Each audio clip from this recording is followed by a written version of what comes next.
Hi there BookTube, it's Eleanor here, and today I'm doing a very last minute TBR for the Read-O-Rama readathon.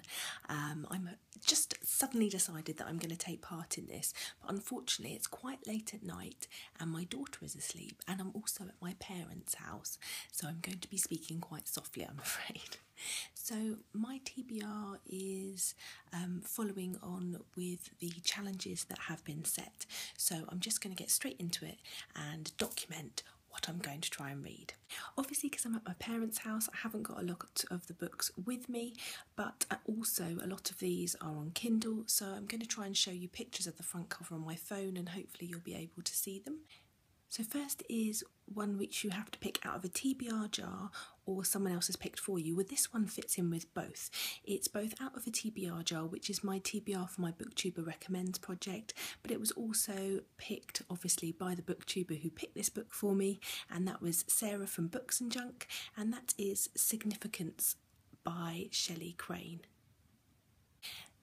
The next challenge is to pick a book with green on the cover, and I am reading Oryx and Crack by Margaret Atwood with the BookTube Reading Buddies, so I'm going to try and read that. Next up, I've cheated maybe a little bit, but you have to pick a book with Rama on the letters R-A-M-A or Rama as part of the title or the author. So I've used both the author and the title, so I'm not sure if that still counts, but I hope it does. And that's Made for You by Melissa Marr. Next up, maybe a little bit of a tenuous link, but it was to read a diverse book, and unfortunately I've already read the diverse book I picked out of my jar for this month, which was Miss Marvel, so I'm going to be reading another graphic novel, and that is Ghosted, and the artist Gordon Sidzuka of this particular graphic novel is a Croatian comic book artist, so he's from a country other than my own. Next, you had to pick a book with a flower on the cover, and apologies, cover your eyes if you're of any type of nervous disposition, because this is my cover of Bonk by Mary Roach, and as you can see, these people here have flowers covering their private parts.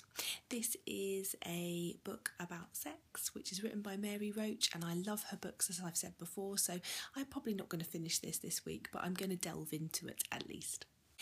The next pick is a contemporary pick, and I pick All the Bright Places by Jennifer Niven.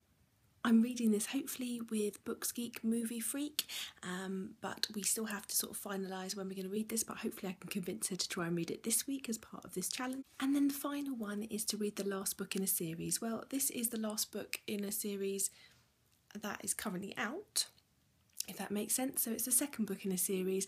I'm not sure how long the series is going to be, so currently this is the last book, and that is The Infinite by Maury M. Lee. I recently just finished Gates of Thread and Stone and I loved it, so I'm going to be reading this one this week, hopefully too.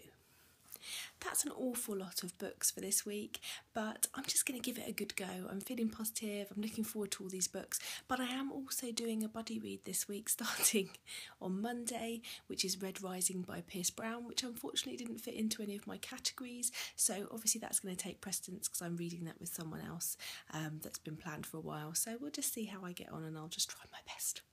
Anyway, I hope the sound on this wasn't too terrible for you, and I look forward to seeing everybody else's Read-O-Rama catch-ups and finding out how everyone gets on. Bye for now, BookTube.